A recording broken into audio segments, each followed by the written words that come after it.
It kind of seems like the general trend these days is to celebrate identifying with being a hurt woman. Talk a bit about this in my video about how it's hard to be a good man among nice guys and bitter women who read questionable romances, support dangerous fantasies, and follow the trends in the music that glamorize and glorify harming men and damaging their property.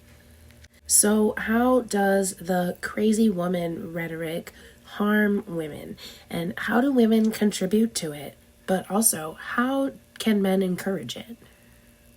Female competition can cause women to do things that they wouldn't typically do out of passionate rage, jealousy or envy, or desperation. Things like slashing tires, or quote-unquote pulling up on somebody, or even more serious crimes of passion, all contribute to this narrative. And what's even worse is some men will encourage this behavior, saying that they like their women spicy, they like their women crazy, encouraging this toxic behavior because it excites and confuses them. They confuse the adrenaline rush for a thrill ride.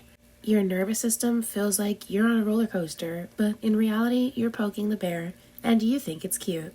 But the problem is here, it takes two to tango. Ladies, stop letting men do this to you. It's sad how many pretty, intelligent young girls will get caught up over a guy, do something that they'll regret, and they can't take it back.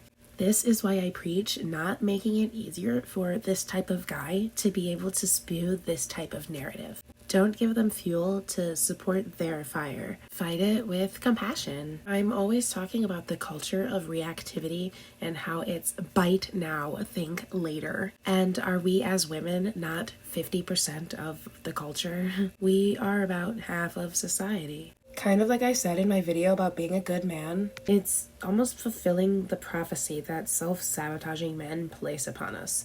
When they say that all women are crazy, it's fine, I'll give you crazy, when his judgment was only perceived by his experience.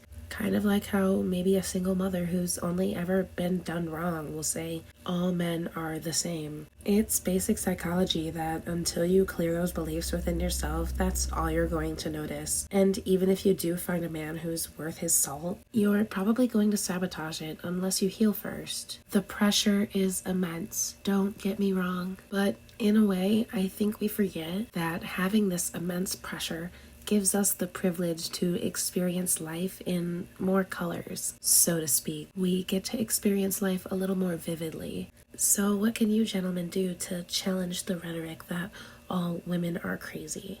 Well, you can surround yourself with wholesome feminine content. Restore your own faith in women. Don't wait on women to do it for you. Identify where this narrative came from. What is the original source of this thought? Was there ever a time where you didn't feel like this? So, for an example of wholesome feminine content, if you don't already, I would watch the pretty popular Rotten Mango podcast. It's by Stephanie Sue. She's here on YouTube. I recommend her because her interactions with her husband are so wholesome. They are so sweet to each other, and it is just young love. If you are a believer, I really like Ariel Fitzpatrick. She makes awesome music. That's actually how I discovered her, was through her music. I didn't know that she was actually on YouTube, you know what I mean?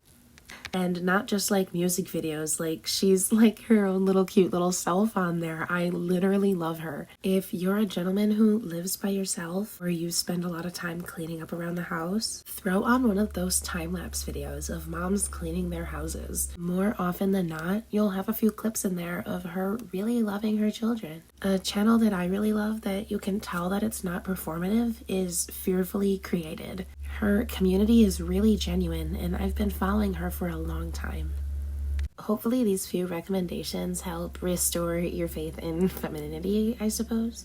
But for the ladies, I think we could learn a little something from our ancestors. The women of yesteryear, like the women involved in efforts to end slavery, gain voting rights, women involved in the war, stuff like that, they knew how to be calculated, and they knew how to play every effort like a game of chess. They understood the consequences of their actions. and moved with such caution and precision that you didn't notice anything was done until change was imminent. I don't know what happened, but the general majority stopped being like that a long time ago. Female rivalry doesn't make it easier. It's hard enough that men are pit against women, and now women are pit against women. There's really only male competition for women and maybe cars. When it comes to women, we compete for just about everything. The best hair, the best clothes, the best shoes, the best makeup, the best jewelry, the best man, the best house, the best family, the best freaking nails. Oh, I'm prettier than you. Oh, I'm skinnier than you. Women pitting privileges against other privileges. I've seen that a lot lately. Maybe I'll make a video on that. Let me know what you think. About how, depending on the region, social class, different features you may have, your personal style, your personality, whatever it may be, everybody has some form of privilege. It's just, did it follow you where you are right now? I feel like as a woman, once you find your beauty archetype, your personality archetype, and you find the things that you're really into and like to learn about and talk about, you're pretty much set. You'll be so at peace with yourself that there'll be no need to knock anybody else off of their own pedestal. Because I think in a way, you should be the center of your life, but only so you can extend to others, because that is being a human. Your life is bigger than just you. First of all, me personally, I'm not telling you what to do, but I personally put God first. But after that, how am I going to be good to anybody else if I'm not good myself or making sure my needs are met? Sometimes I like to say, Dear Father, please give me the resources so that I may share them with others, even if I don't like them, because that's the first step in ending the female rivalry. And once we dismantle this woman versus woman thing, maybe we can dismantle women versus men, because none of it's real. I've been hearing a lot the phrase, I support women's rights and women's wrongs, but as a friend, I'm going to tell you when you're wrong. Because why should we be uplifted at somebody else's expense? Then what did we do it all for at that point? So what do you think? Do you know any men in your life that are just insistent that women will never change, yet he contributes to this cycle of harmful behavior himself? Do you know any catty women stuck in a female rivalry that you don't even remember where it began?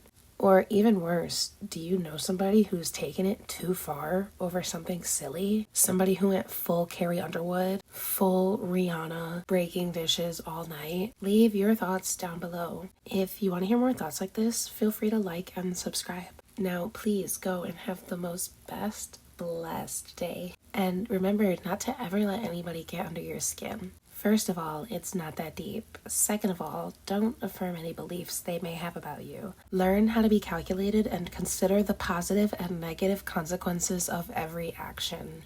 Now, bye.